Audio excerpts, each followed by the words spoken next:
Welcome to that spiritual, actual, factual answers to questions you're asking. You find them inside you, recite you, reciting the records. Akashic, we laughing, we drafting the passion to vary. It's time for that comedy, dramedy, all of the fanciest, catchiest acronyms. Listeners, listen, we traveling. Consciousness is always unraveling. The reading you're having is mapping you back to your natural habitat. Abracadabra, it's magicless, passing it. To top it off, the host, all the classiest. Now, what were you asking for? All of the answers? What? All the answers.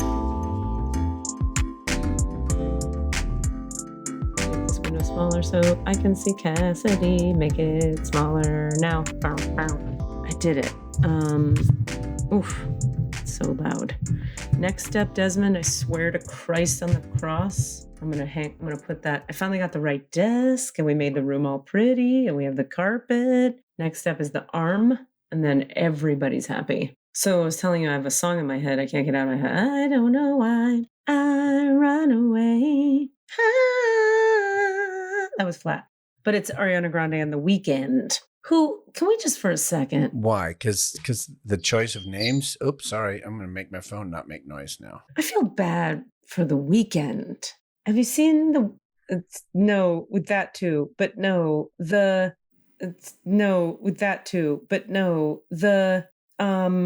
face surgery.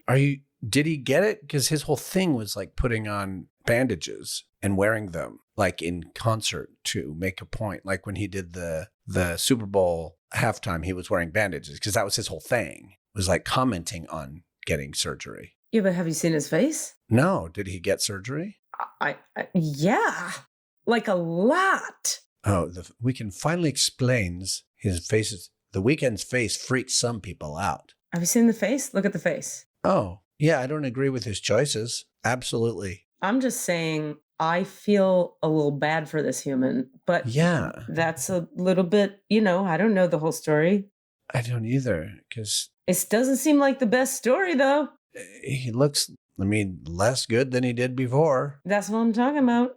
He looked like a natural human being himself. And then he went like, let me look like not a human being. Huh. I have nothing to say about this because it's kind of baffling to me. Huh. Can you say more about that? Baffling meaning say more. There's something else going on then, because he is a human and purely objectively speaking, he was a very pretty human. Correct. Maybe he'd had some work done before to make him that pretty, but then he even went and made a bit out of saying well, look what we do to our faces. And he wore bandages in a show and he wore them in Super Bowl. But then he went and did the thing that he's commenting on, and it doesn't look at all better. Right. I don't think by any objective measure it looks better. Agreed. It's confusing, right? Yeah. I'm literally sitting here trying to not be in judgment of it and try and just grasp it. Hard to grasp. Yeah. I think, okay, here's my theory. I think in an attempt to minimize the amount of judgment that was going to come his way, he did the stunt of the face wrapping to be like, don't judge me because I'm commenting on it. It's like when you make a joke. And I'm about to do it. Yeah, it's like when you make a joke about yourself before other people can. Right. It's the 8 Mile freestyle ploy. Ooh, what now? Say more? What? He's not the first to do it. We've all been doing it for a long time. But in 8 Mile, oh, right. He goes, fuck a beat, I go a cappella. Fuck a Papa Doc, fuck a clock, fuck a trailer, fuck everybody. Fuck y'all if you doubt me. I'm a piece of fucking white trash, I say it proudly. And fuck this battle, I don't want to win, I'm outie. Here, tell these people something they don't know about me. I'm all those things you're about to tell me that I am. Yeah. And then they have nothing to cap on him with. I guess that's this. I have no idea. I can only speculate. Boy, it's all about stories. I can write a story. Sometimes in life, okay, this is an interesting topic. This is good. We talked about this in Star Beings today. It's, I guess, the theme of today in my world. We talked about the difference between naming a thing for what is occurring and judging the thing. People think once they start trying to stop judging, they have to stop naming what's occurring. Right. You can name what's occurring and not condemn it to hell. That's what I think that's what I'm trying very hard to do. But it stops me from being like, he looks like shit. Sure. Maybe that's just naming it. I mean, I think it's fair to say he looks not like a person, and he looks less appealing than his first person face looked like. Yeah. Or he narrowed his appeal to a smaller group of people for whom that is what looks good.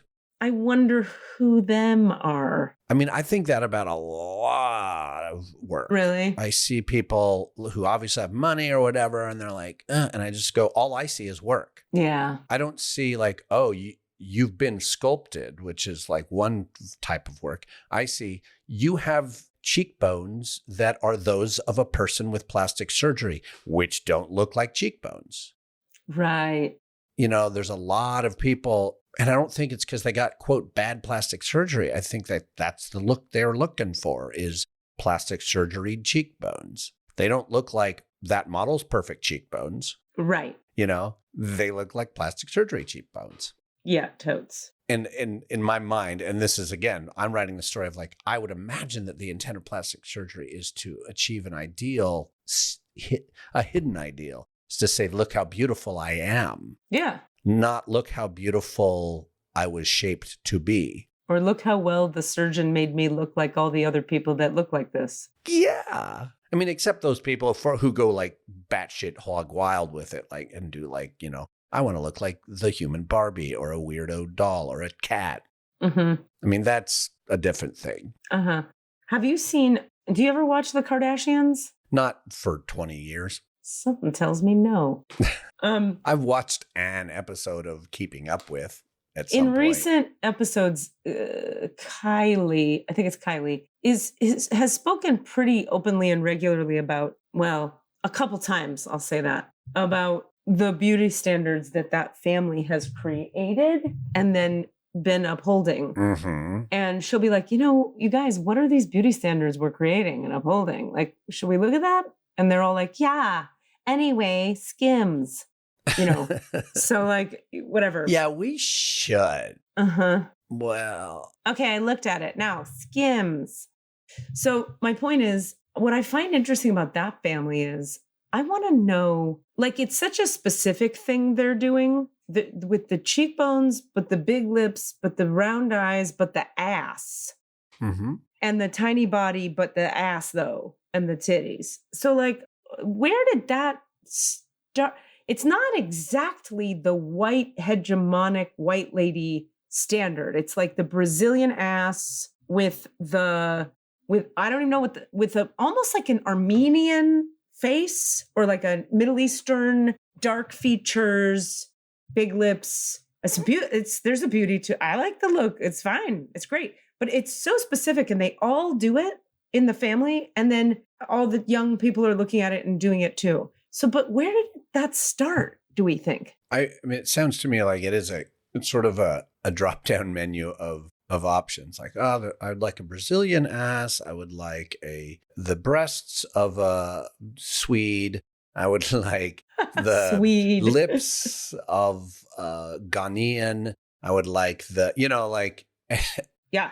And then, I mean, but someone is in the background going like, how can I engineer the world to look not just that, you know, the hegemonic white way is even confusing too at this point, because that's constantly changing. You know, if you look at Europe versus, you know, in the 1800s versus, you know, blah, blah, blah. Yeah, I understand. But it's so specific. It's like, were they looking at some women who looked that way and then they emulated it, or did they literally create it? Or did they already kind of look that way and they just went like, this is, and again, is it conscious? You know, is it like, did someone sit down and diagram? How do I specifically? Yeah. But if you look at their faces, like the most dramatic one is Kylie. If you look at Kylie pre-surgery, and she says she's only had fillers. She hasn't had surgery, which could be true, but she had a lot of fucking filler then.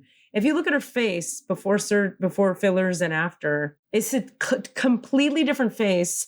And if you look at Kim's face when she was young and first started going out with Paris Hilton and being a celebrity, influencer doing selfies, different face. Yeah. So they're looking at something and building this structure that is quite specific and particular, but I can't figure out what they're looking at before they do it. Like, what are they looking up to? Bratz dolls. Okay. Bratz, the Bratz, Bratz dolls. I think that's what they're going for. They do look kind of Bratz dolly. You're right. That's a fair point, my friend. Before I forget, I don't know why this makes me think of this. Star Beings class is starting. If you're interested, my mid-level to advanced energy healing class starts next Thursday, September 7th. Message me if you're interested to do some real change work for 6 weeks. I'm not Get plastic surgery on your soul. Yeah, that's the transition we need. So you're doing a play. I'm doing a play, started rehearsal. Right before we came on, we started to talk about something. I went and saw Puddle's Pity Party last night. Right. I hope my pop filter is working on my microphone because it's a lot of P's. Where? Puddle's Pity Party, for those of you who don't know, is the like 6.5 foot tall, all in white clown, bald, who I think he was on America's Got Talent, and he went really far in that. And he sings with a lot of times with Postmodern Jukebox and does like covers, like interesting covers of pop songs. Saw him at the Forest Theater, which is the theater that I'll be performing outdoors in for the Shakespeare show that I'm doing. Oh, it's an outdoor show. Okay. Mm-hmm. Down in Carmel. Yeah. Okay. And it's a great little amphitheater. It's really cool looking and it's nicely shaped, and they did a great job with this guy, filled the space. They totally sold out the spot. And wow. It's basically super highly produced karaoke. I mean, his tracks are all recorded, but he does the arrangements and he works with a guy. Oh. He doesn't play anything live. He just sings. And then there's like films. But is he singing or karaokeing? Well, you sing in karaoke. Right. Is he singing someone else's songs or his own songs? He's singing none of them are original songs. Okay. They are all covers, but they aren't karaoke in the sense that he has recorded the arrangement. Okay, got you. So he does mostly does different arrangements of popular songs, like from the 60s and 70s and 80s and 90s and 100s and okay, all the times. And his whole shtick is that he's a sad clown and everything is sad. Right. But he's very funny. And he's got an incredible voice. And when you first start watching, you're like, this guy's getting away with some shit. This is just fucking a dude singing with makeup on. Nonsense. But he pulls you slowly into his persona and then just pulls you into that reality of what the shtick is. And then it just becomes funny as hell at times, like laughed so loud. He has this whole Kevin Costner motif going throughout. Huh. And there's film clips and stuff showing behind him. And he loves Kevin Costner. So he's always referencing him visually in his passionate, sad songs. And that's just funny. That's really funny. It's very funny. And he's got an incredible voice. And there's a couple of songs that I didn't know that like really affected me, even though they were just pop songs that he sang so beautifully, because he actually but I can't remember the songs. Oh, no. And when you just sang the song you sang when we first came on, it drove it out of my head. I had a song in my... I'll run away. And I'm like, did he sing that song? No, he didn't. Okay, here's an idea that's interesting and our podcasty. There's an idea in some consciousness circles that says, okay, if you look at specifically, let's take death metal music, mm-hmm. that death metal has in it something called distractor implants, which you could call a couple other things. But in this one system, they call it distractor implants. No, wait. Yeah. Is it distractor implant? It has something in it built into the fabric of the song that turns off temporarily while you're listening to the song certain specific difficult emotional experiences. Like it stops you from having those emotions. So rage and suicidal sadness, depression, like real heavy rage, suicidal depression, ideation, and all that kind of thing that some teenagers struggle with and young people and a lot of whoever's struggle with it. When you play death metal, it stops. It literally... Right. Rather than driving you towards it, which is what people would accuse it of. Correct. It turns it off. So you're in the energy of the death metal music, which has words in it that say things like, fuck you, kill, fuck, whatever. But during the time that you're listening to those words and those songs, you don't want to kill yourself. But it's only for certain people and certain problems. Now, they also say that pop music, that top 40 thing that I'm obsessed with, has its own version of that it does. It activates us. It turns a certain thing off and turns another thing on. That has to do with, the specifics of this one are, it puts you in a good mood and it makes you want to buy stuff. Wow. It like turns off any sort of like wah-wah melancholy or existential wondering and is like, you know what? It's all okay because capitalism. Anyway, so I just thought that was pretty interesting and fun because I wouldn't say that I'm past any of that being true. Yeah. I'm kind of in the Jerry Seinfeld camp of, he talks a lot about, people get mad that like when you buy a thing, it makes you happy. And they say like, don't rely on buying stuff to make you happy. And he's like, I know that I'm gonna buy it, feel happy for a second, and then be back to wanting to buy more stuff and feel happy for a second. But that's okay. I'm okay with that. I'm happy for the second. Yeah. And I'm in a more sort of balanced, I don't know. I think you could do anything like that to an extreme that is unhealthy. Yeah. But I like to get into that too. I'm like, yeah, fuck, let's buy this big thing right now because that'll feel good. And then 20 minutes from now, I'll be like, what am I buying now? And then I'll choose to feel into that and just not buy a thing because I can find peace without it. But also buy the thing. Yeah. Sometimes.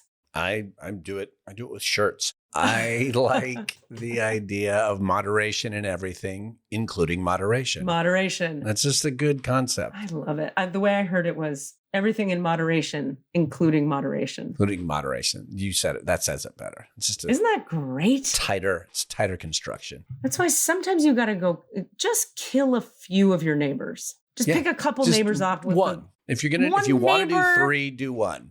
That's how you do it. Once a month, one neighbor with a shotgun. This is terrible. I don't like this conversation at all. I think we're doing great. Why?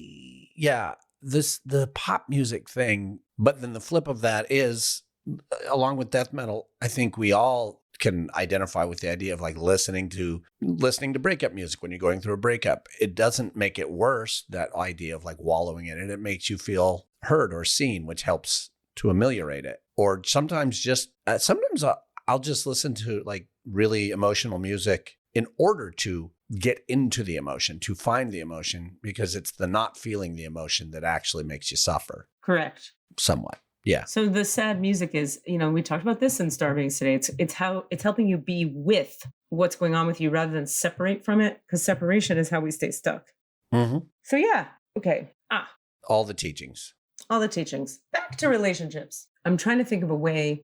Well, I'll just speak for myself. I was trying to like, how do I make this a broad truth? But I'm just going to say what's happening for me and people can take from it what they like. The profundity of this, it's so profound for me. I start to talk about it. I was leaving a voice memo for a friend this morning and I was like, I can't even talk. I'm trying to tell you, how do I words? Because it's so, I was with Chauncey twice before and both times I would have this feeling come up. We would get close. We had like a lot of sexy chemistry at the beginning. Then we did sexy, get close. And then I would get like this feeling in my gut that was like, he is choking me to death and smothering me and I have to get out of here. Yeah. So we do all this therapy and we do all this talking. We try to, he has to do this different. I have to do that. But none of it worked. We were together 1.5 years, maybe it was 2 years. All this work, trying to talk. I would take space and then we'd come back because I need space. So many things to just, because I had a feeling in my belly of I'm being smothered. He's on me too much. He'd be sitting in the room doing nothing. And I'd be like, stop. And then I'd be like, I'm so sorry. I gotta go. I love you dearly. I don't want to part from you, but I gotta part from you because I'm going to choke to death if I sit here another minute. That's how bad it was. Okay. Yeah. So we break up the first time. Time goes by. This is real. A Libra moon happened at the beginning of COVID. And it just was like, Eric Vogler, call him now. The Libra moon will make you fall back in love with all the things. All right. So I did. Got back together. Same story. But this time it was like so intense for me. I had to leave the state and move to 3 different states. I don't know why I run away. Run away. except my version would be, I exactly know why I run away. But you didn't at the time. No, I really fucking didn't. Now, this is all... Obviously, that wasn't the only thing you were running. Correct. And also, like, I was running towards things, and also, like, I wouldn't change the last 3 years for anything. I got exactly what I needed. Anyway, what did I get, though? Here's one of the things I got yesterday. So we have this fucking full moon in Pisces. By the way, anybody listening, if you're sensitive and you're into astrology, like some of us here, what's today's That blue date? moon, man. That motherfucking blue moon was in Pisces. So if you were tripping, I hope you took the opportunity of the tripping to like face some shit and process some shit. Because Pisces, when you have a full moon in Pisces, moon is emotions and transmutation and otherworldliness. And then Pisces is emotions and transmutation and otherworldliness. So it's like a 50 million times percentage amplification of watery feelings, psychic, otherworldly, but dropping you into the depths of what is an illusion. Pisces is about destroying illusion, creating illusion, and then destroying it. And understanding which fantasies are fun to build, but why, and which fantasies are just delusional and destroying your life.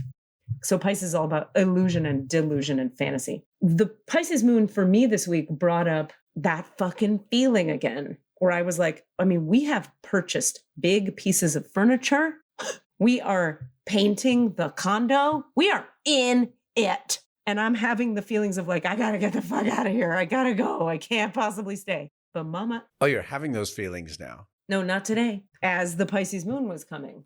It was ushering me into facing this thing. This is my point. So this week, as we've been coming into that Pisces moon, and then when that fucker hit yesterday, boy, was it strong. But I know better now. And I did my parts work. So here's what I want to say. Let's all really hear this. There's 2 parts that were up that we have to understand how this works. When you have a feeling of, I got to get the fuck out of here and I need all the space and I'm super autonomous and I need space and get the fuck out of here. Sometimes you just do need that. But sometimes what's happening is that is a protector part, protecting a vulnerable part who underneath the, I got to get out of here is terrified of something. So when I was in therapy at the end of last week, I think it was, or the beginning of this week, I can't remember. My therapist said, she asked me this brilliant question. This is for all my runners out there. This is for all my, I got to get out of here's. This is all my fight, flight, or freeze peeps. If you know you're a fight, flight, or freeze, just hear me out. My therapist said, okay, let's say you got out of there and it was because of him and it's his fault and you got free of him and you went away from him again. What would that save you from? Instant tears, sobbing tears from me. And for a while, I didn't have any words with it. And I was just there crying with her. And she was like, after a few minutes, she goes, would it be danger? And I said, it would be danger. It's danger. And then it all made 1,000% sense. And I realized this little young part of me is real scared. So scared. And intimacy brings up the fear because why? The trauma I had was relational. A person became too intimate with me when I was too young. And it broke my safety sense. Like you can't have intimacy and safety in the same place. Right. So what's a girl to do? If only I had tools. I do. So I felt into the protector part who was like the energy of that in my body. It's in the body, everybody. The protector part said, run, run, run, run, run. So I felt into her and I let her have a voice. As that happened, she reintegrated and became the vulnerable one under it. The vulnerable one said, ow, ow, ow, ow. That's all she was saying. It's a very young part of me that was getting hurt.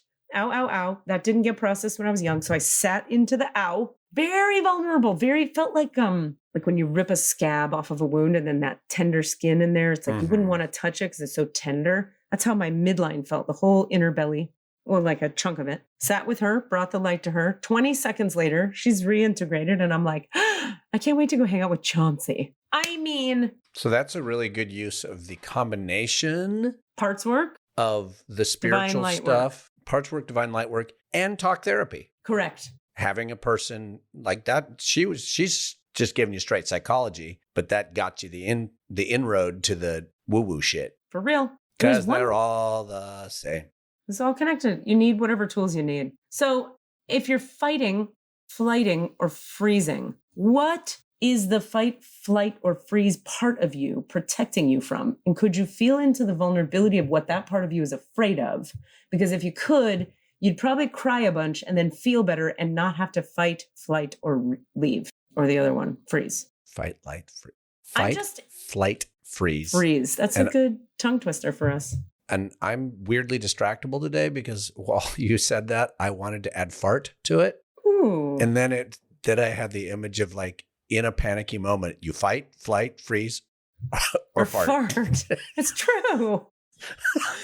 Here's a fun story on that topic, and then we'll let our guests in. I knew there would be a story about a fart. There has to be. I farted so profoundly and with such depth, complexity, gusto, and variety this morning. 3 different farts of 3 different varietals. So profoundly that Eric, asleep in the room next door with a door and a wall betwixt us and fans running, asleep in another room, woke up, left the room, walked through 2 doors and was like, were those farts? And I was like, yes, my love, they were. You're welcome. Oh my God. That's Your alarm funny. clock to this day. We like to try to out-fart each other. Oh, that was good. That's love. Here That's comes love. Anna Ishida. Duh, here comes Anna Ishida. Anna Ishida. You guys are hired. Anna Ishida. Copyright. Here comes Anna Coming. Ishida. Yeah. I'm here. Hi. What's up, home slice? Lots of things. Yeah. Lots of things. I'm not quite sure. You got your we'll lead you down the primrose path, don't you worry. You got your little you look like an aviator. Yeah, this is equipment I got from a job I was furloughed from in April, which they gave me a pretty fat tech setup. So Sweet. computer, some monitors, expensive headset, like Yes. You also look like maybe you're the lady who connects line 3 connecting to channel 1. the headset definitely adds a whole nother level of legitimacy and possibility for sure. What decade was that when ladies connected the operator With the connecting you to? plugs. I think it might have been the 50s. Like, I think I this think woman I'm even going to into visit the today. 60s, possibly. Yeah. She worked for this woman, the owner of Potpourri, his wife, co-owner, the one that sold your mother-in-law, Yes. all that stuff, worked for Pac Bell. And she I think, started with switchboarding. For those who don't know, Potpourri is an amazing artisan, I want to say crockery, and that's not the right word.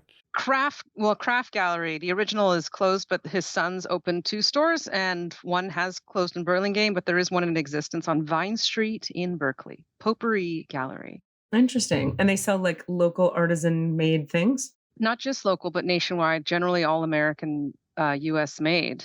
Huh. Yeah. I need to go over there. And Anna worked there as a teenager, even, I think, for a long, long time. 15 until 37. Like, I think I worked 23 Christmases there in a row. Wow. And Rami's mom was also a devotee of this place. Half of the stuff in my house right now is from there. Oh. Yeah. And I remember when she passed, Rami held an estate sale and they asked me to come and kind of price things. And the entire room was just filled with them. I go, that's that. And I was kind of just wandering around pointing at things. And they had like a pad and they were writing down, like, following me. And they said, I don't understand what you're doing, but it makes sense as I was pricing things. Thank God you did that. Anyway, that's we had a weird relationship before we ever knew each other. Yeah. Okay. And then, okay, so you knew each other that way. And then you met each other through theater also, I take it? True. 2008. I met Rami. Well, Anna, you just told a story about how we were first exposed to each other. Yes. My first exposure to Cassidy was in 2000. What? 2002, excuse me. It was in 2002. He came to an OG production of Theater First, back when they only did international plays. Oh. And the founding artistic director handed me a business card. You know, it was Clive Chafer. He said, I have something you'll be very excited about, like total blue blood Brit. And it was a casting director card from Cassidy calling me in for a play called The Tea House of August Moon, which I was very excited about. And then I read about it and I was like, I don't think that's for me. Because it's a little dicey on the whole, like, racial fucking representation it's a Yeah, the movie Marlon Brando taped his eyes. yeah. Ah! It's one of those eye taping movies. Oh Yeah. my God. We did not. We cast only Asian people in the Asian roles. Sure, you had a bunch of Filipinos playing Japanese people, and Welcome to still today. yeah, or That is the last frontier of the of racial identity in theater and film representation is the all Asians can play all Asians, and they're mostly Filipino. we actually are a monolith. Ooh, I better be careful, otherwise trouble. I'm being sarcastic. Everyone who clutched their pearls just then. Yeah, everybody calm down. Never say calm down if you want someone to calm down. Exactly. Eric and I, our joke is tone it down. Anytime anyone's doing anything fun or terrible, we're like, tone it down, tone it down. But question, how do we feel here as a triumvirate about Ariana Grande's cultural appropriation idea? Do we know about this? I don't know about that. Okay, so Ariana Grande, we know this pop star, yes? I've heard of her. Okay. You know what she looks like. I don't know why. I run away. Your I don't even rhythm know is her off. songs. Every time we do it, your It's because rhythm we're is on off. Zoom. No, it's because you have terrible white guy rhythm. Okay, I'll take it. Oh, he dances swing. He is. I don't know why. It's white guy rhythm. No, I'm just giving him shit. Okay, so Ariana Grande was accused of, or I guess consistently over time has been accused of a lot of cultural appropriation because she's a little white girl. But here's my question. She's a small white girl, but of a very Italian family, I believe. I'm going to look that up in a second. Who in her songs sings very R&B-y. Okay. Everything's like, I'm gonna get you, girl. Like a lot of like R&B language. Like she's taken from the Black and brown folks what they do. And it's very successful, like very successful. So then some Black and brown folks are like, you don't get to be a little white girl with a cute ponytail sounding like us, making all the monies. And I'm like, well, okay, it's question, because I don't know. I'm not sure I know. I know. I'm just. You may be asking the wrong audience, but let's go. Well, I don't know. I'm just saying we can discuss because none of us knows. We're learning. But I would love to hear your thoughts on, because it's like, so if we look at Eminem, should he be able to be him at doing what he does? Or are we mad about it? Now, white rappers historically they're the OGs of getting shit for appropriating musically. Well, Elvis is the OG. Fair enough. You're so right. So, but can he, if we as the whites use the beautiful gifts of the brown and black humans in our expression creatively, you could say that's an honoring of it. But the Black and brown folks say, yeah, but you're making all the money. And some of us are struggling and we can't make the money because the hegemonic white group is making the money, but you're using our shit. So fuck off. And I'm kind of like, well, what if we use your shit and go like, hey, but look back at where it came from and like send the attention back to where it came from, which I feel like that's what the movement is doing now. That's what's happening, obviously. So anyway, it all brings me back. My perspective is always right, wrong, good, bad is a problem. I'm not into like, is it right or wrong? But the world is doing that. I'm like, no, it's occurring and let's look at it and let's learn from it because it's occurring. So we could judge it or we can learn and expand and contribute to the people who need to be contributed to. I mean, I'm not mad at Eminem. I think his skill sets, from what I know, which is very little about both of these artists, but I was into Eminem when he first came around because he had skills. Like he actually had skills. And I mean,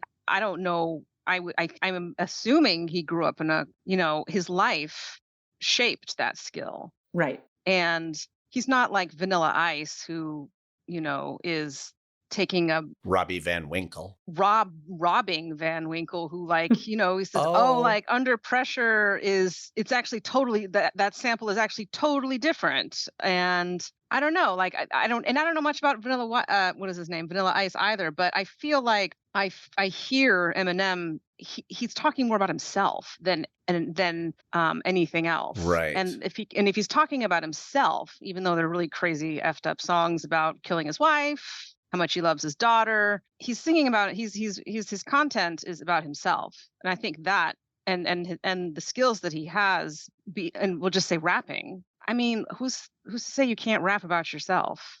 Right. It's not that they're saying that. It's that they're saying you can't rap, period. The way he does, the style of it, he's taken from another culture that isn't his culture, the style, how he talks. But how is it his, I mean, if he, well, what does culture mean? I mean, it just because he's not Black or because he didn't grow up? I think he grew up in Detroit. Like, yeah, in like 8 Mile. Yeah. Yeah. I mean, like, who's to say, like, you can't, you have to, I mean, appropriating what would be the right way for him to do that? Better leave me the hell alone, or I'll show you an Elvis clone. Walk up in this house you own, cross my pelvic bone, use your telephone, then go fetch me the remote. Put my feet up and just make myself at home. I belong here, clown. Don't tell me about the culture. I inspire the Hobsons, the Logics, the Coles, the Sean's, the Chaos, the 5 9s and O. Brought the world 50 Cent. You did squat, piss and moan, but I'm not gonna fall.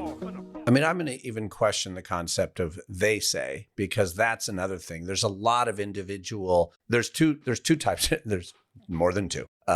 One is, I don't even think you can say can or can't do. It's the right, wrong, yes, no. And I do think that we generally take these things on a case-by-case basis.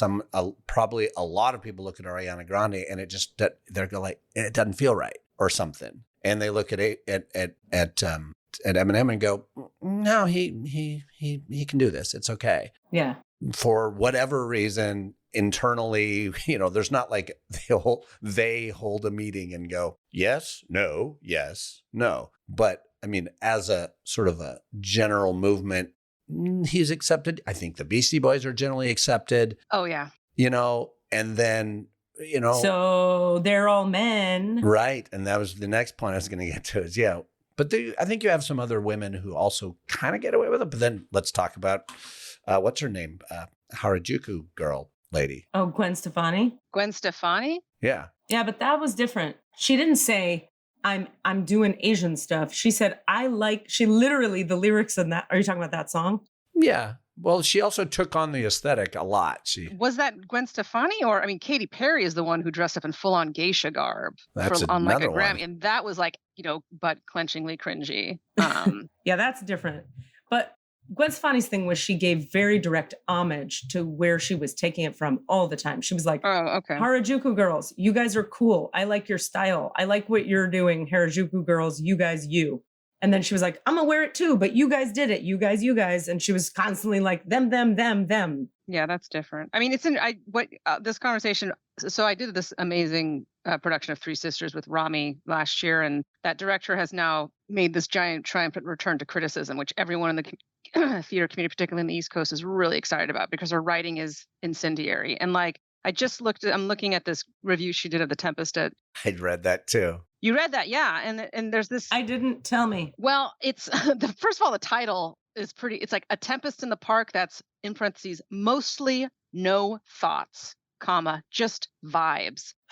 And it is just, her writing is so like muscular. It feels like listening to Hamilton for the first time because it's such an incredible download of linguistics that it's just, you have to kind of like, we don't listen to people talk this way anymore. We don't read this kind of writing anymore, I feel like. And so she wrote this sentence that I just scrolled down to, but then we came back because I lost it because I wanted to read that title, was like, she described this era of like, when, like what you were talking about, case by case basis. As delicate as it can be to parse intention and outcome, the thing that's meant and the thing that's made, it's also in our era of fearing and flattening nuance, a necessity. Yeah. To, parse. I love that she calls the intentions of that particular production, the project's Utopian Bonafides, being unassailable. Utopian Bonafides being unassailable. Who's a Utopian Bonafide?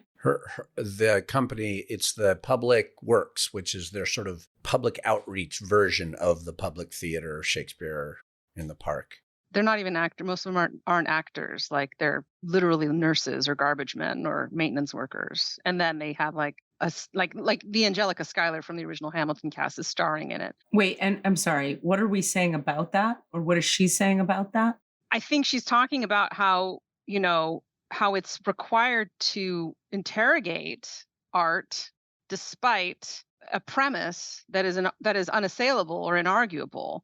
I see. And I think she agrees with that she's saying, no, they're the bona fides of that are unassailable. I think that's great. And I would like to also look at the product. Yeah. I see. Because this brings me back to what we talk about in coaching corporate people all the time, which is that I have to give props to God, am I going to be able to think of the name of this company? It's By-Jingo. Oh, I work with them. Yeah. Okay, so with By-Jingo, they do a whole training that I got to lead once on the difference between intent and impact. It's game-changing for people. Even so, in a corporate setting, it's game-changing in terms of how am I giving feedback to my employees and my boss and my colleagues. My intent may be inclusive, but the impact may be very exclusive. So I have to look at how I communicate so that it doesn't sound exclusive, because the impact matters no matter what my intent was.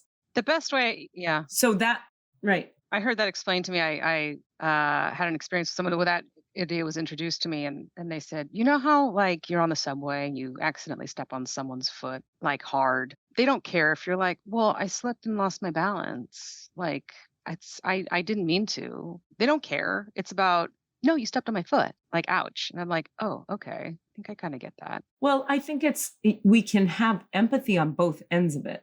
In other words, if we understand, all of us, the one doing the foot stepping and the one receiving the foot stepping, that there is a difference between intent and impact, then the one who got stepped on can go, okay, I see in my heart that you didn't mean this, but the impact really hurt me. And then the impactor can go, fuck, I didn't mean it, but I see that the impact really hurt you. I'm really sorry, even though my intent was totally different. So we can have mercy for each other on both sides of it because we understand it. Oh, intent is different than impact, and I can shift my language so that the impact is better for you. And doesn't mean you're a bad person. It's like you taking your identity, it removes your identity out of it. Right. And no, that's the judgment piece. Right. But I think the important part of that is also that the impacted person, it does not hurt for them to also have an awareness that the intent wasn't what I took it as. Correct. Mm-hmm. It's on both sides. Because that will then change the impact. That's right. Context, nuance. Yeah. Yes. Context. All those wonderful things. Yeah, exactly. Well, I love what she does because you end up reading this entire review and it doesn't give it a fucking 4-star, 5-star. It doesn't matter. It says, I think ultimately it's a quote, bad review of a show, but it doesn't tear the show apart. It says, here's all the things I saw. Here's what happened. Here's what failed. Here's what thrived. And as a result, I still may or may not see that play. Like it doesn't destroy the thing. And that's what I love about her writing. Yeah, that's consistent with all of her. I was of that. Yeah. Yeah. I mean, it's brutal, but it's not, because it's like brutally loving. Well, and that's what we were talking about when we started talking today. Here it is coming full circle, is you can name a thing very accurately without being in judgment of that thing. The judgment is where you condemn it and you destroy it and you say it shouldn't exist because I decided. But naming a thing accurately, you can be very critical without being judgmental. And people think in this time of spirituality, if I name a thing correctly, I'm necessarily in judgment of it. No, judgment is a state of the heart. So you can be in judgment or not. So I can say to you, like, you're doing a little mansplaining right now. Or I can say, doing a little mansplaining right now. The first has no judgment. The second has judgment. The content remains the same. Yeah. Delivery, tone. So Anna Ishida, what does spirituality mean to you? It's usually where we start, people. Like, actually, though, I mean it. Like, if I say that word, like, what is that? What is that for you? Artist, expresser, friend of ours. God, I don't know that I've ever been asked that. It's a huge part of my life. It's something just bigger than me, something outside of me that I also can influence. It's a cooperative, symbiotic, energetic. I don't want to say exchange, but collaboration. I think I was told a long time ago I was psychic by someone who graduated like a psychic school, and I always thought that meant future casting, but it doesn't. It's also, or people would say like you see. I never would have thought that or seen that or that. And I, as a child, and I'd think like, I wish I didn't see or feel maybe 80% of what I did. I think. Mm-hmm. And then getting, in your 20s is where you figure out like what's wrong with you. And the 30s are where you like work on it. And if you don't, then by 40s are like your pathologies, I guess. And so it's like during that time, it's separating information from what you've been trained in or told. Spirituality, I would joke that my mom baptized and confirmed us at our private Catholic school to lower the tuition. And she says, that's not true. But I grew up with a Mormon best friend and was church sound super fun, like with baseball or basketball and crafts. And then I was like, Mom, let's go to church. And so we go to church. She's like, are you sure? And I'm just like, yeah. And so we go to Catholic church. And I'm like, this is boring. We're so bossy. Lord, hear our prayer. No pleases. Hell. Like, I was really struck by how rude we spoke to this God who was our father, and and like, Lord, hear our prayer. Lord be with you. Lord, like just all these imperatives, and also like feeling peer pressured to take communion, having no understanding of it, and didn't want to be left out, but feeling sick because I did it. And then Old Testament God, punishment, like sad things happened. You know, I had a sister that died, and I thought that's because we did something, and then kind of getting a lens into, it's not like, it's not the patriarchy, paternalistic, punishing, Old Testament, whatever, take one for the team, Jesus, religion stuff, which I can see makes people really good people. Like my first roommate in New York City, I saw how her religiosity, and it was in her roommate contract agreement, like, you must respect my religiosity. And it was intense. And I think, there's a certain aspect of it that I think came from an area of addiction transference, but it made her a really good person. And I saw how the community, and it made her work hard. I saw how the community, like, really, like, I saw how it made her a wonderful person and gave her a path. And for me, like, I'm always about, I'm very intellectual. And so I like information, and I like, so I wonder if when I looked at an astrology book in fourth grade, like, what came first, me or my profile, me or my sign, or did I grow into my sign, or is that really who I am? And then, and then learning about rising signs, and then this human design that you introduced me to, also some things kind of, so spirituality. I think it's an availability to a greater power or flow that corresponds to you, I think, is what I would say. Okay. And how do you relate to it or work with it in your day-to-day? Like, what's your relationship? Do you ask it for stuff? Do you tell it stuff? Do you wonder about stuff? What's your relationship? What verbs do you use in relationship to it? To my spirituality? Yeah. Availability. You're available to it. Intention, like vibration. Aren't you a Libra? Yes. Okay, I have a thing to say. Sun and moon. Sun and moon. I also learned this concept of higher power from an amazing woman named Molina Williams-Haas. And I was like, what is that? How do you get that? Like, what is that? Friend of the podcast, also been on. We love her. Yeah. That was the first time I heard that phrase. And I was really struck by it, intrigued.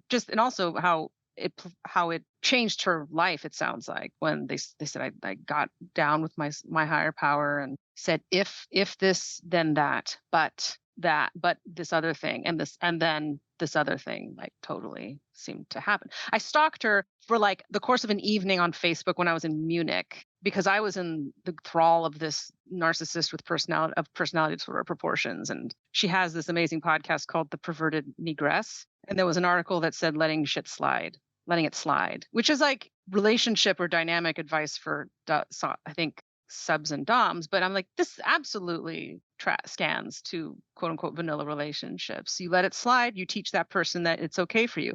You let it slide, you ding your self-esteem. You let it slide, you set the people up downstream of you to experience the same thing. And I was like, all of that makes complete sense to me. Totally. Never let anything slide. So yeah, just like, and she brings into a lot, I found what resonated with me is like how what you do impacts everything else, or particularly other people, especially the setting up people downstream of you when you let shit slide. That really, I think, is a huge tenet of who I try to be, I think. But also, I'm very resistant towards making declarative statements about myself. They don't feel right to do. But I guess, have I answered? Yes.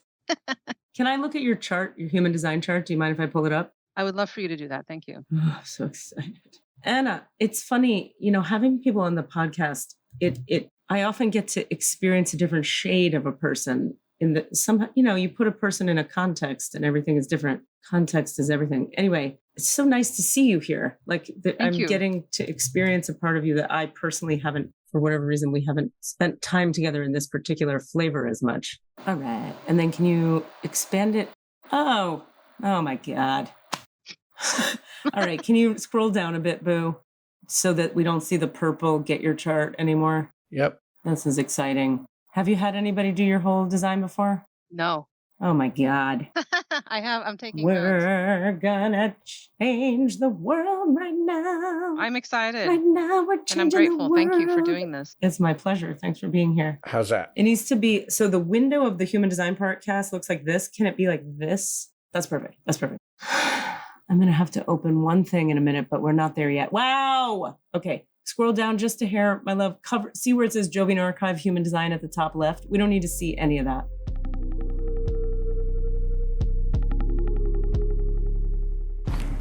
Hey, what's up, Rami here? I just slipped and fell in a Whole Foods. I was walking along, and then whap! It was a piece of wax paper on the floor, which is, the kind that you grab when you want to get a pastry, and it's a square folded piece of wax paper. So it's two pieces of wax paper rubbing against each other. It's like the paper version of a banana peel, and like legitimately one of the slipperiest things that you can step on, Anyway, so big clown fall in Whole Foods. And the thing is, I'm fine. My wrists are a little bit sore, and I have a slight limp right now, but I already have a knee injury, so it's like, I'm fine. But the thing is, nobody said anything. No one said anything. Nobody. There was one checker who made eye contact in a sympathetic way. But there was no hey, you okay? Nothing. That's the part I really don't like about this whole thing. Now the question is, do you think nobody said anything because I'm in Minnesota? Or because I was in Whole Foods? Or a beautiful combination of the two? Well, now I've told a whole bunch of people. Rami's rules. Okay, we're going to dive in just because I'm aware of time. Okay, get ready to kill me. You have to scroll the tiniest bit down so I can see the bottom. That's it. You're done. You did everything perfectly. You're a genius and we love you.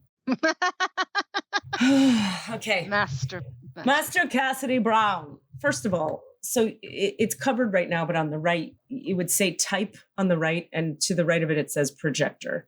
There are 5 types of people. You're a projector. The fact that you're a projector is like, I gotta calm down. I'm so excited. Oh my God. There isn't enough time. I'm gonna breathe. Okay. 60% of the population of all humans are generators. There's 5 types: generator, manifesting generator, manifestor, projector, and reflector. Reflectors are the least popular. It's like 2% of the population. Projectors are like 10% of the population, maybe. And then 60% are these 2 things called generator and manifesting generator. Then there's the manifestors that are like, 30 or something. So there's not a fucking ton of projectors. There's a lot less than there are generators. Cassidy and I are generators. Rami's a generator. You got generators all around you, but you're a projector. Different animal. The main teaching of human design is strategy and authority. So when you look at your strategy and authority, strategy speaks to what you and I have actually spoken about this before. Strategy speaks to what is my relationship to the things in 3D reality? Do I think of a thought and go make it happen? That would be a manifestor whose strategy is to inform. Do I respond to reality and then say yes or no based on my authority? That would be a generator. You're even more removed, in a sense. As a projector, your strategy is to wait for the invitation. So what they teach projectors to do is to be busy doing you. You're doing you. You're doing what you want to do. You're doing what you have energy for. You're doing you. And somebody sees you doing you and goes, come over here and do you over here. That's wait for the invitation. What's very difficult about the deconditioning process for a projector, what can be difficult is that the teaching is you're meant to, your body, your aura is designed to almost do nothing without an invitation. Nothing. Speak, eat, it's all, I'm exaggerating a little, but only a little. So strategy is wait for the invitation. And your authority is splenic, which is also unique. So this center over here, the left bottom triangle, is called the spleen or the splenic center. Splenic authority is very unique, and it's a hard one to have in this reality until you really understand how it operates. The spleen has a quick, dry wind of awareness that says oh, it's this. And it passes through like a wind, very light, very dry wind of awareness. And you go, oh, this is what's true. And that is how you are meant to choose the things that are correct for you. Now, you're going to contend with everything your emotions say, everything your mind says, everything your gut says. And you are open in the gut, the emotions, and the mind. What does that mean? Everywhere we have an open center. So you have an open head, open ego, open emotional center, and open sacral motor. Oh my God. Everywhere we have openness, we are inconsistent and unreliable. Everywhere we have an emotional center, an open center, we are also open, creative, flexible. But open centers are the last place to make a decision from. The only place to make a decision from, we would say in human design, is through strategy and authority. So for you, it would be that quick, dry wind of awareness that, by the way, is not emotional. It's not from your heart. It's not from your gut. And it's definitely not from your mind. It's a weird, silent knowing of like, oh, it's that. Now, as quickly as the wind of splenic awareness comes, it's gone, which is why it can be so hard to trust it. And awareness will pass through your system. You'll be like, oh, it's that, isn't it? And then it's gone like the wind. And what's a girl to do? Because if you say to yourself, well, it was here, but it's gone, so I can't really trust it because it's gone now, that would be incorrect. But how would you know that? How would you know that? When the world is telling you, think it through. What do your emotions say? Do you have energy for it? And what does your ego want? None of that being relevant in this lifetime to you at all. Now, the next thing I have to say, it's very important to understand which centers we have open in our chart, because you'll notice over here on the right, this thing called the not self theme. Oh my God, this is so trippy. Okay. The not self theme is when, for our type, we are not functioning correctly as ourselves, AKA we have not listened to our authority, our personal inner authority. We wind up feeling the not self theme and living the not self theme of our type. So for you, when you're out of alignment with you, you're bitter. Bitterness is the not self theme of every projector. And if anybody here listening to this knows Anna Ishida at all, ... What do you think about that? Are you with me so far? Yes. Okay. Who would say what? What would you guys say? Well, we all know you, and we've witnessed your bitterness when you're out of alignment with yourself. And it's often easier to see everybody else's not self theme when you're outside the person because you're not in it. But I would argue, knowing you a little bit, sometimes you have a lot of judgment of that for yourself, which would be understandable. We all have judgment of our own not self theme. And there's a lot of misunderstanding about it. Let me back up. So let's take all that. I was just commenting because Cassidy and I were smiling and we were both like, yeah, that's Anna out of alignment. She gets bitter. We know you. Does that vibe with you, or are you surprised to hear that? I think I'm experiencing, oh, that's perceived as bitterness. Okay. Yeah. Okay. Like I feel I've definitely expressed anger and haterade and.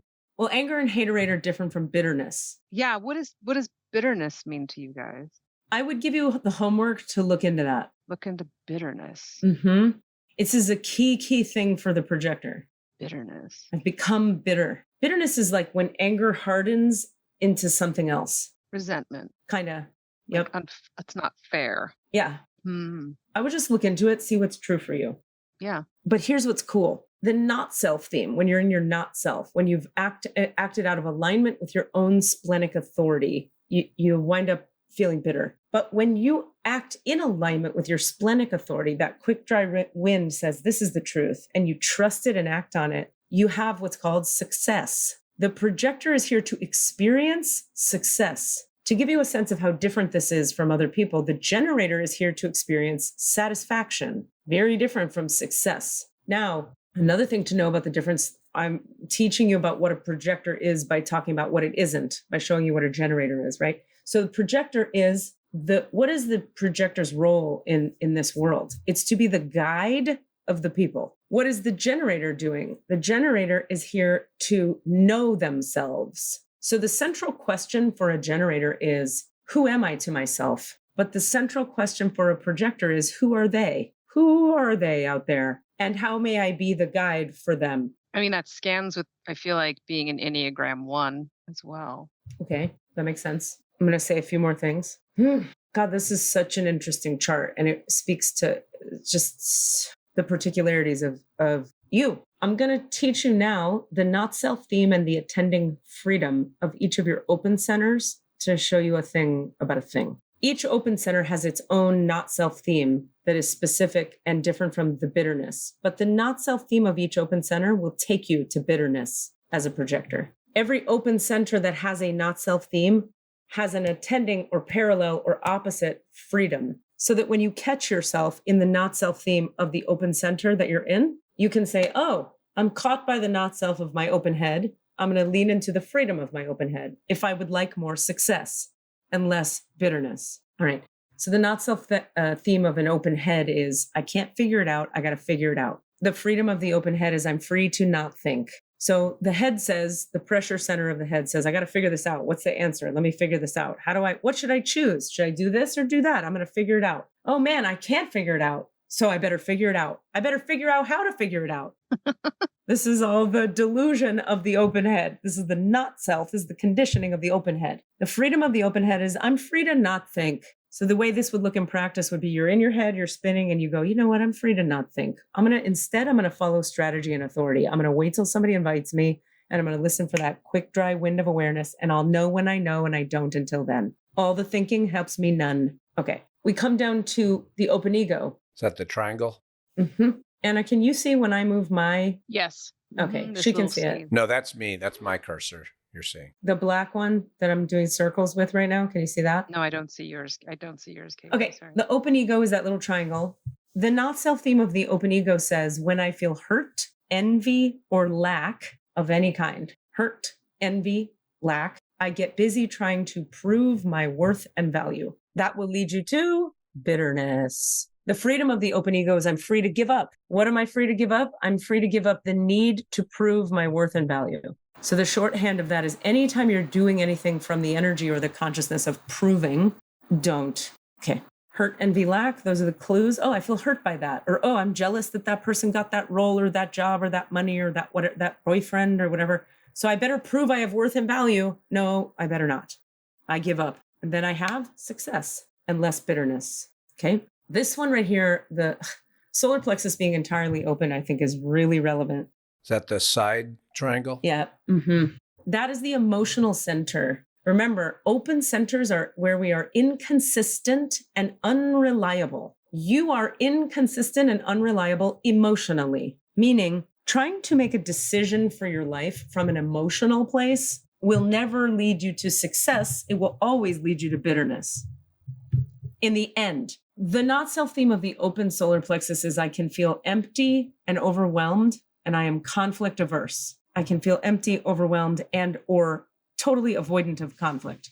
The freedom of the open solar plexus is I'm free to be emotionally neutral and tell the truth. So an empowered person with open solar plexus is that person in the room who's like, sorry guys, the truth is this. Boom. Now, here's an interesting twist and wacky thing that I feel like I wish the whole world of open solar plexus people got to know this about themselves. Open solar plexus is the emotional center. Yours is inconsistent, unreliable. You're going to have feelings, but they're going to be big and then small and then left and then right and then no feelings. And then what the fuck is it all? Another thing your solar plexus is doing being open is it is amplifying the emotions of everyone around you who has definition in the solar plexus. So if ever you're real emotional all of a sudden, the most useful thing we say to open solar plexus people is look around the room you're in and ask if you're suddenly angry, who's angry in this room? Because 9 times out of 10, you're probably just amplifying with your aura, not your mind, not your consciousness, not something that you have to heal. It's just what your aura does. You're amplifying the emotions of the defined emotion people in the room. A nice little tool to get out of that is get 15 feet away from that person or people. Just get out of their aura.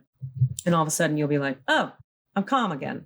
Or I'm less pissed or less sad or whatever it might be. Now, another thing that's significant in your chart to me is you have completely open head and completely open solar plexus. That means there's no gates or channels, those little lines, the red lines and the black lines. There's no red lines or black lines hanging off your open head, and there's no red lines or black lines hanging off your open solar plexus, which in human design, we say that means you're complete with those centers for this lifetime. You mastered it last lifetime. Thinking is irrelevant. Emotions are not your jam. All done. You are free to be emotionally neutral and tell the truth. It's not about feelings for you. And you are free to not think. Imagine your life today if you didn't ever rely on your thoughts, believe in them, or listen very closely to what they have to say. And imagine your life today if you never made a decision emotionally again, because none of it is yours. None of it. In a chart like this, open head and open solar, totally open, nothing you feel or think is yours. It's passing through you from the people around you. Wild times. Now you're a human, so you're going to have emotions and you're going to have thoughts of your own. But in terms of what's relevant for decision making and what's true for you, emotionally and mentally, not the way to go. Another thing we tell projectors is that if you want to drive yourself crazy and straight into bitterness, try to answer the question, who am I to myself? That's a question for a generator. For you to have success, you would ask, who are they? Who are they out there? Okay, more on that in a bit. Last one, we've got this open sacral motor. The fact that you don't have this square in the middle defined, that's open, that's what literally makes you a projector. Generators, all the generators in the world have this center defined, the sacral motor. It's a motor that's like always running. That's like, I got to do this and I'm going to do this. And where should I put the energy of me? It's like a constant motor. And it's a motor that says, I have energy for this and I don't have energy for that. So the not self theme of the open sacral motor is not knowing when enough is enough. In other words, not knowing when you're allowed to just stop. The freedom of the open sacral motor is I'm free to be energetically flexible. So a generator around you is going to be like, okay, first I'm going to do this, and then I'm going to do that, then I'm going to run this errand, then I'm going to go over there. But for a projector, you don't have that kind of motor that's constantly running and looking for a place to put itself. Instead, we would say, let's be energetically flexible with that open sacral motor. And maybe you do one thing and then you're flexible about it. So you're like, no, I'm not going to do that thing I was going to do because I don't have the energy now, or I don't fucking want to. Knowing you a little bit, I see you doing that quite effectively, I would say. That's something I've seen you do well. Like, yeah, changing schedules or things like that. Being like, we were going to do this, but now I don't want to. I'm going to do this. It drives my parents crazy. I'm sure it does. And I bet you they're generators. Or like taking a trip with someone being like, I'm not sure it's Thursday. I'm not sure how I'm going to feel Tuesday with something right. with something they just could not understand. And that's also a function of having an open ego, because the open ego, we tell open ego people, which by the way, Cass and I are both open ego as well. Don't make commitments or plans until you're ready to. Yeah. Because you're going to change them anyway. Yeah. The thing for an open ego person is never to do the thing where you go, I said I would, therefore I have to. Yeah. Yeah. That's for somebody with definition in the ego. People with defined ego are actually here to stick to their word. It's part of their whole purpose. I have struggled with that for so long because that is a consistent message throughout culture. You must stand by your word. Yep. You said you would do it, so you have to do it. I've had people say that to me, like, I would never not do a thing I said I would do. And I hold you to that same standard. Yep. Ouch. Yeah. And so if we could all understand that the defined ego people are here to, when the ego gets latched on, the defined ego gets latched onto a thing, it has a feeling inside the body of a defined ego person of like, I must finish that. I will see it to the end no matter what, because I said I would. That's like how a defined ego works. But we don't relate to that, the three of us here. We're like, what do you mean? I could change in 20 seconds. Why would I commit? How do I know how I'm going to feel in 20? They can't understand us and we can't it's very different animals. Yeah, totally. Okay. Just 3 more quick things that I feel I got to give you, or I'd like to try to give you. It's your profile, your definition, and incarnation cross. Okay. Let's start with split definition. So split definition means these centers, your ajna, this guy, your throat, and your G center, which we can talk about these if we have time. They're all connected to each other by these things called channels here. So you see how there's a colored in line connecting your ajna to your throat, and then there's a colored in line connecting your throat to your G center, these top 3 colored in ones. That is what we would call an island of definition. So this part of your brain, the ajna part, can easily hear and is connected to your voice and your throat, which can easily hear and is connected to what you love and hate and identify as or don't identify as. All of those 3 centers can hear each other and they're in constant communication with each other and they work together as a team. What I love and hate, what I'm passionate about, who I am, G center, connected to throat, so I know what to say about that, connected to ajna, so I have some very specific ideas about that. All of it's together. Now we come down here and we look at the spleen, this triangle at the bottom left, the brown triangle at the bottom left, connected by this channel the bottom red and black channel down to the root center. This is a second island of definition. So your root, the energy you have to get up and go do stuff, is connected to your intuitive sense of what's healthy for you, which is where the spleen is. But this island down here cannot hear or connect to this island up here. They're two separate islands of defined centers. That's called split definition. So something that helps split definition people feel more whole or more coherent inside themselves or more capable for all their parts to hear each other is to go out in the world and be near other people's auras. Because chances are good somebody in the world's aura is going to bridge your split. So sometimes we'll say to people with split definition, like, if you're having trouble getting something done, try like going to a Starbucks to get it done. Or just go for a walk around humans. And all of a sudden you might be like, oh, now I know what to do. Or, oh, now I have the energy to do this. Whereas if you try to sit at home and just make it happen, you'll literally be like, I literally can't.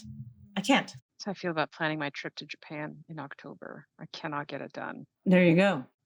And so another thing we say is that, like, if you're doing things in collaboration or if you have a relationship with someone, certain people bridge your split and certain people don't.